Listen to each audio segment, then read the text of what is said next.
I'm here with Esteban Carril. We're here in Bogotá at the Four Seasons, lovely Four Seasons Casa Medina. And you guys just had an event, and it's interesting because I've known you now for probably about 15 years, and to see how Chazey Partners has grown and evolved. But one of the things that I wanted to talk about is you guys have just opened something here really unique in the sector called FlexBPO. Maybe you can tell us a little bit about FlexBPO. Well, thanks very much for the time, Loren. Yes, absolutely. I mean, given our experience, our track record in implementing captive organizations across the different countries in Latin America, we found out that there are a number of companies, especially in the US, that are looking for more flexibility when it comes to BPO.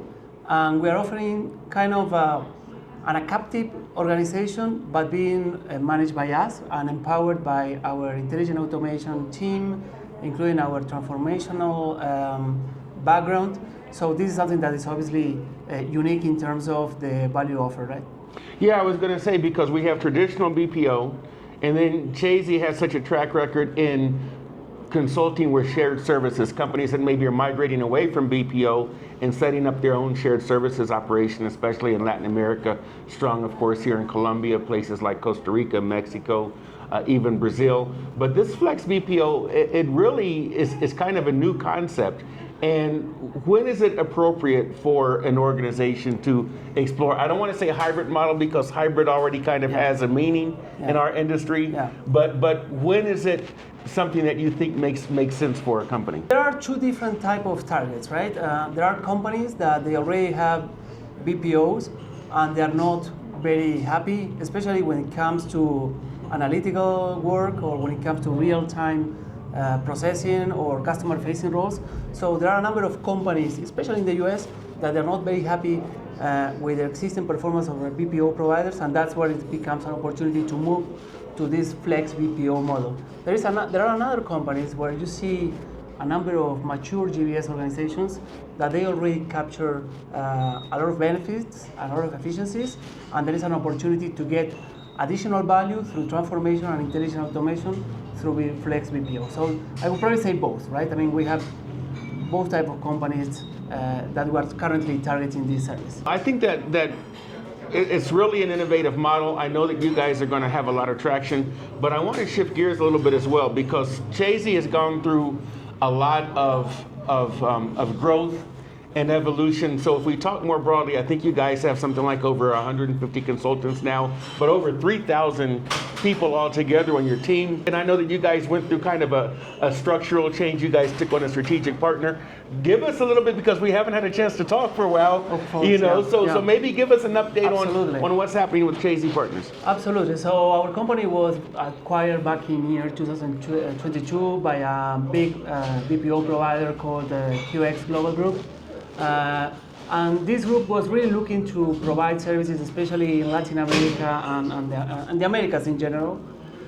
So we're bringing the transformation and consulting arm that most of the BPO providers currently don't have.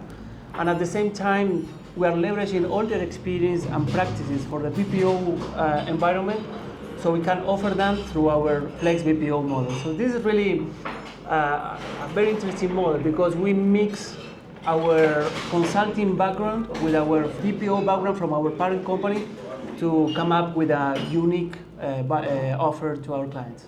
Now, here at today's event that you guys sponsored for shared services, you talked about the impact that AI is having. What are the types of challenges that you see with your clients when it comes to adopting? You know, you got some name brand clients here. I don't want to necessarily name them without permission.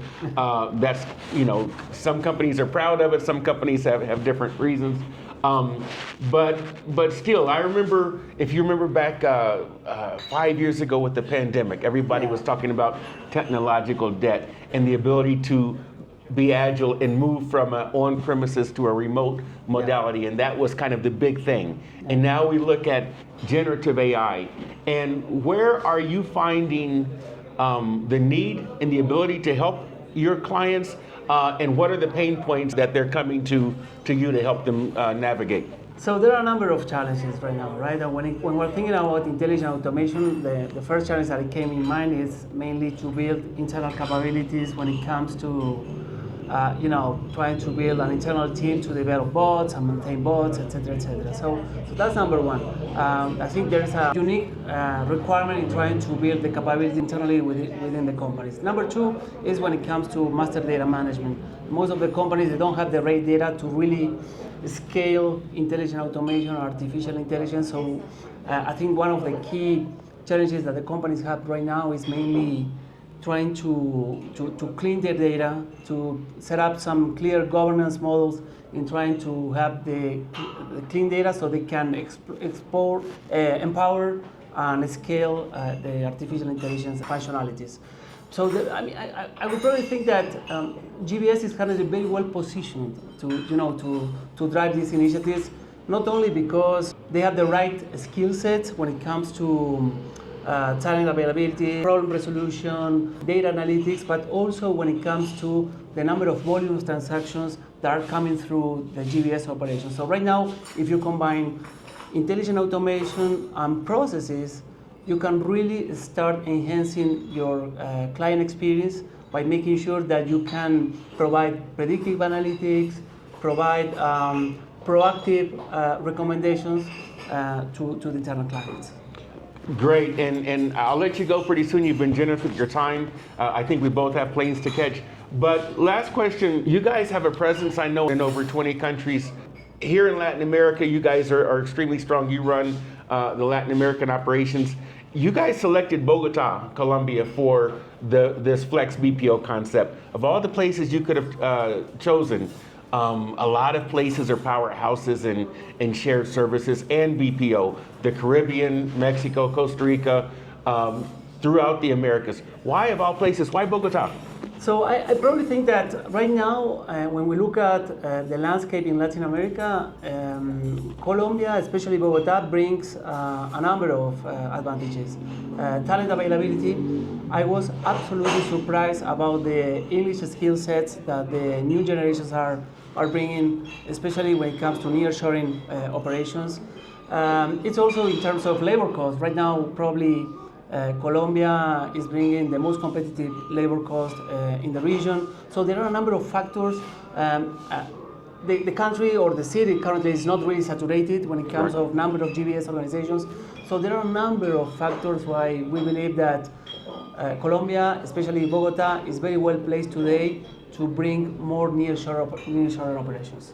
Wonderful. Well, congratulations. I know that it's going to be a successful stage of growth for you guys. Absolutely, and you are invited next time to come here. Next year, we're gonna be we're gonna have the Chazey's breakfast, and we are invited to come here as well. Count on it. Absolutely. All right. Thanks so very much. Okay.